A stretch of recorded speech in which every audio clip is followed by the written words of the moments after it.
북한이 다음 달 7일 우리의 국회의 격인 최고인민회의를 소집하기로 결정했다고 합니다. 지난해 말부터 적대적 두 국가론을 들고 나온 김정은 국무위원장은 지난 1월 최고인민회의 시정연설을 통해서 헌법에 영토영해 영공조항을 신설해 주권 행사 영역을 규정하고 통일과 관련된 표현을 모두 드러내라고 개헌을 지시한 바 있다고 하죠. 우리 헌법 3조의 대한민국의 영토는 한반도와 그 부속도서로 한다는 규정을 전면적으로 반대되는 개념이죠. 이에 대해서 양무진 북한대학원 교수는 김 위원장이 앞서 한반도 전쟁 시 무력 통일 가능성을 언급한 만큼 대한민국이 전쟁을 일으키면 남한을 점령, 평정 수복을 통해서 대한민국이 점령하고 있는 지역을 공화국 영토로 편입시킨다의 규정을 신설할 가능성이 있다고 보도하고 있습니다. 이런 가운데 남한에서도 두 국가론이 등장을 했습니다. 임종석 전 대통령 비서실장이 19일 광주 김대중 컨벤션 센터에서 진행된 9.19 공동선언 6주년 기념식 기조연설에서 통일하지 맙시다 라면서 객관적 두 개의 국가를 수용합시다라고 했다죠. 임 전 실장의 평화적 두 국가론에는 즉각 여권을 중심으로 비판이 쏟아졌습니다. 북한의 주장과 닮아도 너무 닮았다는 것입니다. 통일정책에 관한 대통령 직속 자문기구인 민주통일자문회의의 김관영 수석부의장도 헌법 부정이자 민족 정체성을 말살하는 위험한 발상이라고 비판했다고 하죠. 심지어는 서울특별시 오세훈 시장 같은 이는 21일 페이스북에 종북인 줄 알았더니 충북인가라는 글을 올려서 임종석 전 정권 비서실장과 몇몇 좌파 인사들이 던진 발언이 대한민국 헌법과 안보를 근본적으로 흔들고 있다면서 두 개의 국가를 받아들이자는 그들의 주장은 북한의 적대적 두 국가론을 복명복창하는 꼴이라고 글을 올렸다고 합니다. 시청자 여러분, 1945년 김구 선생이 북한이 유엔거리로 남북한 동시선거를 통해서 한반도의 통일정부를 세워야 한다고 북한에 갔다가 퇴짜를 맞고 돌아온 때가 언제입니까? 그 당시 이승만 대통령은 유엔 감시의 남북한 동시 총선거를 반대하는 북한 공산주의자들의 속셈을 간파하고 단독 정부를 우선 건국하고 북한은 추후 유엔 감시 하에 선거를 통해서 남북한 통일정부를 시키자고 한 때가 언제입니까? 그런데 이제 와서 통일하지 말자는 말이 나오자니 말이 됩니까? 통일은 우리 민족의 염원입니다.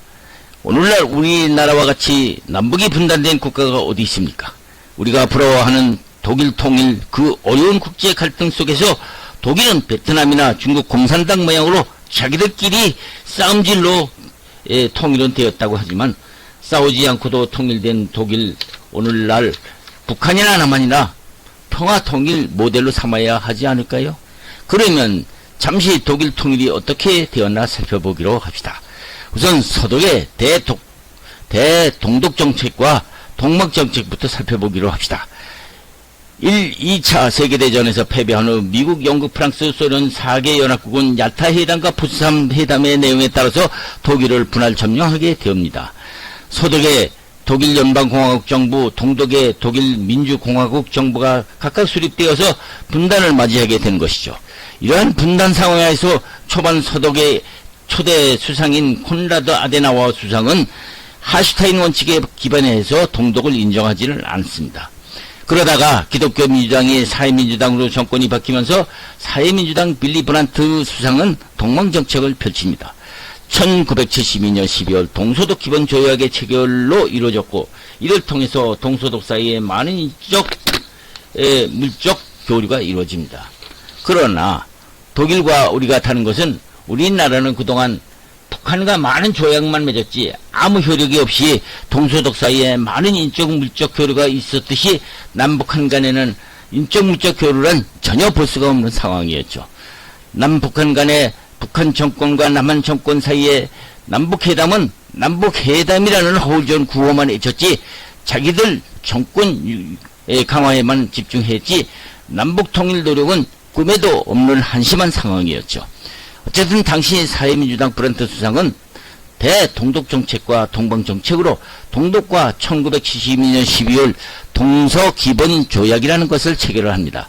그런데 자유민주주의 국가인 서독인지라 야당인 기독교 민주당은 사회민주당 정권이 동서독 기본조약을 맺을 때의 동서독 기본조약을 통해서 동독을 국가로 인정한 것이 서독 기본헌법에 명시되어 있는 통일 완수의 사명에 위배된다는 이유로 연방헌법재판소에 동서독 기본조약을 제소하게 됩니다. 1949년 서독의 정부 수립 당시 제정된 기본법은 전 독일인의 자유로운 자결권으로서 독일의 통일과 자유가 달성되어야 한다는 내용을 통해서 통일 의지를 명시하고 있었습니다. 우리 대한민국 헌법과 비슷했죠. 서독의 연방헌법재판소는 어떻게 재판을 했을까요? 서독의 헌법재판소는 동서독 기본조약이 서독 기본법에 위배되지 않는다고 판결을 했습니다. 이에 연방헌법재판소는 판결 요지를 보면은 비록 서독 정부가 동서독 기본조약을 체결함으로써 동독을 인정을 했다고 하지만 그것은 법적인 승인이 아닌 특수한 형태의 사실상의 승인이라는 단서를 달았다고 하죠. 그러므로 해서 비록 동독이 국제법상 하나의 국가인 것도 사실이나 그것이 서독 내에서까지 동독을 사실상 승인을 넘어서 법적 승인을 한 것이라고 이야기할 수 없다는 것입니다. 따라서 서독과 동독의 경계선은 당시 연방제를 채택하고 있던 서독 내부의 각각의 주 경계선상에 상응하는 것이었고 동독을 탈출한 주민들에게는 서독인과 동등한 기본권을 주어야 된다고 판시하였습니다. 우리가 우리 헌법상 북한 땅은 대한민국의 영토이라는 맥락과 비슷한 개념이죠. 서독의 브란트 수상은 헌법재판소 판결에 따라서 1969년 10월 28일 서독 정부가 동독을 국제법상 승인한다는 것은 생각할 수 없다. 설사 독일의 두 개의 국가가 존재한다 할지라도 이들은 서로에게 애국이 아니다. 따라서 이들 간의 관계는 특수할 수밖에 없다는 성명을 발표를 합니다. 임종석 전 대통령 비서실장이 두 개의 국가를 수용하자고 했다는 이 국가로는 용납되어서는 안 될 뿐더러 남북관계를 국가 대 국가가 아닌 통일을 지향하는 잠정적 특수관계로 규정한 남북 특수관계라는 북한에 대해서 가끔 정치권이나 애국에서 북한을 국가라고 지칭하는 것을 볼 수 있는데 그것은 북한을 합법적 승인이 아닌 특수한 형태의 사실상의 승인이라는 단서를 단 서독의 연방헌법재판소의 판결과 일맥상통하는 발언이라고 할 수 있겠죠. 우리 헌법 전문에는 평화적 통일의 사명에 입각해서 민족의 단결을 공고히 한다면서 민족과 평화 통일을 강조했고 또 헌법 제4조에는 대한민국은 통일을 지향하며 자유민주적 기본 질서에 입각한 평화적 통일정책을 수립하고 추진한다라고 명시되어 있는 점을 감안한다면은 우리 헌법 정신대로 자유민주주의에 입각한 통일을 하지 않는다면 진실된 통일이라고 볼 수 없기 때문에 북한이나 임종석 전 실장의 통일 포기로는 반민족적, 반헌법적 발상이 아니라고 볼 수 없죠. 5천년 유구한 역사를 이어온 한반도의 자유민주적 국가를 이룩해 나가야 할 마당에 요즘 핵무기 위협의 화약고처럼 보이는 우리 남북한 지도자들을 정신 차려야 할 때입니다. 이 국가는 정말 안 될 일이죠. 다음 동영상은 독일이 통일 전에 일어난 동독과 서독 간에 일어났던 사건을 잠시 회상하고 북을 탈출해서 강제로 북상시켰던 문재인 정부 시절 국회에서 벌어졌던 당시 이정현 의원과 당시 통일부 장관과의 질의응답을 시청해 보기로 하겠습니다. 8월 20일 동독 여성 자크만이 동독 3층 건물에서 서독 서베를린 쪽으로 뛰어내렸다. 1961년 8월 15일 동독 국경을 지키던 19살 병사 콘라드 슈만이 기관총을 어깨에 맨 채 초점을 뛰어넘어서 넘어왔다. 3층에서 뛰어내린 자크만 여성은 서독 베를린 쪽으로 뛰어내렸으나 소방대원들 메트로를 깔고 그녀를 구했지만은 안타깝게도 메트로를 벗어나는 바람에 중상을 입고 병원으로 이송 중 숨지고 말았다. 통상적인 그런 조사가 있었습니까? 없었습니까? 합동신문 조사에 중앙합동정보 조사 있었습니까? 있었습니까? 없었습니까? 정해진 통상적으로 하는 방법. 정해진 절차를 처음부터까지 한 거죠. 중앙합동정보조사가 있었다라고 얘기를 하고 있습니다. 제가 듣기로는 없었던 걸로 알고 있는데 통상적인 절차로 하지 않았던 걸로 알고 있는데 이 부분에 대해서도 대단히 통일부 장관께서 다음에 혹시라도 허위 만약에 보고를 했을 경우는 책임을 지시기 바랍니다. 국방부나 국정원 청와대로부터 어디로부터 통일부는 제일 먼저 이 내용을 보고받았습니까? 이 납포는 통상적으로 상황 보고를 받게 되어 있습니다. 납포로 어디로부터 받았냐고? 11월 2일. 국정원으로부터 받았습니까? 청와대로부터 받았습니까? 아니면 어디로 국방부로부터 받았습니까?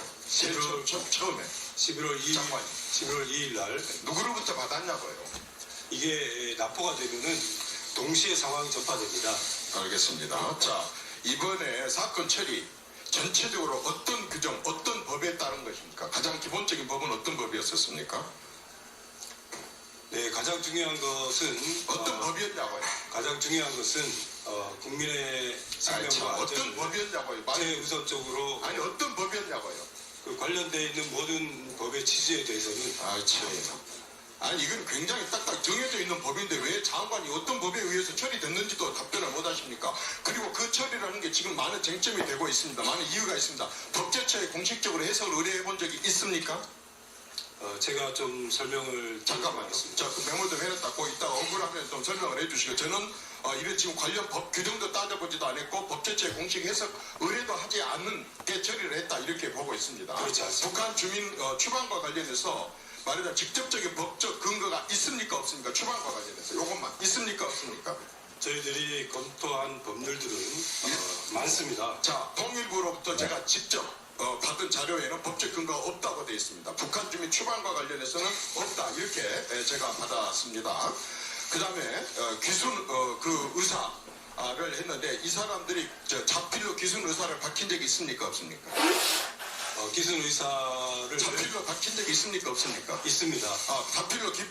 자필로까지 귀순 의사를 밝혔습니다. 그럼에도 불구하고 말하자면 원래 이렇게 된다고 한다면 아까처럼 합동조사 거기에서 이제 귀순이냐 아니냐라고 하는 그런 판단을 하게 되어 있는데 자필로 이렇게 귀순 의사까지 밝혔음에도 불구하고 이 사람들을 추방을 했습니다. 관련 근거나 법도 정확히 없으면서 이렇게 했습니다. 자, 북한 이탈 주민법 9조 1항 2호에 의하면은 북한 주민은 보호하고 비보호 이 두 대상으로 구분할 수 있게 되어 있죠? 그렇습니다. 비보호. 네. 지금 이 경우는 무엇에 해당됩니까?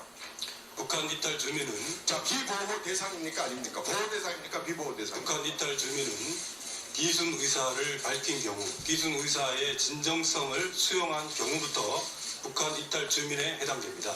북한 이 경우는 자, 지금 추방을 했었던 건데 비보호 대상으로 구분해서 강제 추방을 한 거죠. 북한 이탈 주민법에 적용하지 않았습니다. 자, 북한 이탈 주민법에 적용을 하지 않았다. 좋습니다. 그러면 다시 묻겠습니다. 북한 주민은 우리 국민입니까 아닙니까? 헌법상. 헌법상 잠재적 국민입니다. 자, 잠재적 우리 국민입니다. 그러면 그렇지만 강제 북송된 북한 주민들은 대한민국 국민입니까? 외국인입니까? 외국인입니까? 국민입니까? 그렇지만 아니 외국인입니까? 국민입니까? 일단 헌법상으로 잠재적으로 아까 표현대로 하자면 기순 의사라는 최소한의 절차를 거치게 아까 됩니다. 말씀한 외국인은 일단 아닌 거죠. 외국인 아니지 않습니까? 외국인이 아니면 출입국 관리법상의 추방은 이 사람들한테 해당이 되지 않습니다. 그 대신 우리나라 법에서 그동안에 해왔었던 대법원 판례에 따라서 우리 국민들에게 적용되는 법을 적용해야지 출입국 관리법상 외국인에게 적용되는 추방을 적용하는 것은 정말 잘못됐다고 생각을 합니다. 더더구나 증거도 증인도 진술도 우리나라에서 믿을 수 없다고 하면서 뭘 가지고 이렇게 우리 국민을 외국인 취급을 해서 법에도 없는 이런 추방을 했는지 도저히 이해를 할 수가 없습니다. 헌법 3조 이건 완전히 헌법을 위반한 겁니다. 아까 무슨 여러 가지 법 적용이 있었다고 하지만은 그 여러 가지 법 위에 상위법에 헌법 3조에 북한도 말하자면 한 번도 그 부속도들은 우리 영토로 되어 있고 우리 국민으로 취급을 받아야 되는데 이 사람들이 북한에 우리 사법 관할권 밖에 있을 때는 어쩔 수 없다 손치더라도 우리 관할권 안에 들어왔는데 우리 국민으로 보지 않고 그러니까 우리 안에 들어와 있다고 한다 그런다면 아까처럼 의심하는 여러 가지 부분들에 대해서 당연히 재판을 받았고 그 재판에 따라서 추방을 시키든지 그밖에 다른 처벌을 했었음에도 불구하고 헌법도 위반했고 관련된 모든 것도 외국인 취급을 해 출입국 관리법도 위반했고 그러면서도 이 사람들이 귀순 의사가 있었느냐 귀순 의사가 있었느냐 없었느냐 정도가 아니라 자필로 귀순 의사를 밝혔음에도 불구하고 우리 정부에서는 이 본인의 의사를 완전히 다 무시해버리고 말하자면은 이 사람들을 갖다가 추방을 해서 완전히 사지로 보냈습니다. 북한은 고문위험 국가입니까 아닙니까? 고문위험 국가입니까 아닙니까? 국가입니다. 고문위험 국가에서 그 나라로 개인을 추방하거나 송환, 인도하면 안 된다고 하는 국제법에 대해서 알고 있습니까? 모르십니까? 알고 있습니다. 그런데 그 사람들 사법 절차도 거치지 않고 이렇게 위험한 곳으로 우리는 바로 보냈습니다. 북한하고 우리는 범죄인 인도 협약이 있습니까? 없습니까? 없습니다. 없는데 그냥 또 우리는 그쪽에서 요구가 하지도 않았는데도 그쪽으로 추방을 해서 이렇게 보냈습니다. 세상에 이럴 수가 있습니까? 얼마나 인권을 중요시한 정권이었습니까? 얼마나 민족과 이 부분을 강조했었던 그런 정권이고 그런 사람들이 있었습니까? 전부 그 기록들이 남아있는데 어떻게 우리 정말 보내면 그 사람들은 그에 어떤 어려움을 당할 거라고 뻔히 알면서도 이렇게 졸속으로 해서 보내버립니까? 장관, 지난번에 제가 질문했을 때 동역선이냐 목선이냐 그랬을 때 굳이 동역선이라고 막 강조했었죠. 근데 오늘 또 목선이라고 그러셨죠. 아까 보고하실 때. 목선이라고 했습니까? 안 했습니까? 목선이라고 했습니까? 안 했습니까? 모토가 달리는. 아까 목선이라고 그렇게 했지 않습니까? 지난번에 제가 얘기할 때는 동역선이라고 빡빡 우겼지 않습니까? 이렇게 기본적인 것조차도 장관이 지금 파악하고 있지도 못하고 조사서 하나도 제대로 보지도 끝까지 읽어보지도 않고 이렇게 하면서 이렇게 사지로 보냅니까? 국민들이나 언론은 달리지 않고 살짝 비밀리에 보내려고 덮여가지고 지금 이렇게 어처구니 없는 그런 국민들에게 의혹들을 주고 있습니다. 이 모든 부분에 대해서 문제가 드러나게 된다면 당연히 청와대가 책임을 져야 되겠죠? 컨트롤 타워니까. 답변을 좀 드려도 되겠습니까? 네. 일단 의원님께서 지적하신 이 부분은 지난 10년간 정부와 관계없이 일정한 원칙과 기준에 따라서 처리를 한 것입니다. 그런 부분들에 대해서 헌법 3조의 적용에 관련된 그동안의 어떤 그 처리 결과에 대해서도 이해를 해주시면 고맙겠습니다. 그거는 무슨 얘기예요? 이게 백백한도 돌려주는데 당연하고 우리는 기준에서 없는데 잡아오라고 그 사람은 기준 의사가 있다고 잡힐로 서명까지 했다고 했지 진술까지 했다고 했지 않습니까? 어떻게 거기다 똑같이 비유를 해요? 그리고 어떻게 사람의 생명이 이중적으로 적용이 될 수가 있습니까? 사람의 생명과 관련된 그런 부분들을 갖다가 어떻게 지금 이중적으로 적용될 수 있다는 그런 논리를 거기다 갖다 넣을 수가 있어요? 생명보다 더 중요한 거 있어요? 국민의 생명보다 더 중요한 거 있냐고요? 국민의 생명을 우선시했기 때문에 이렇게 처리한 겁니다. 그리고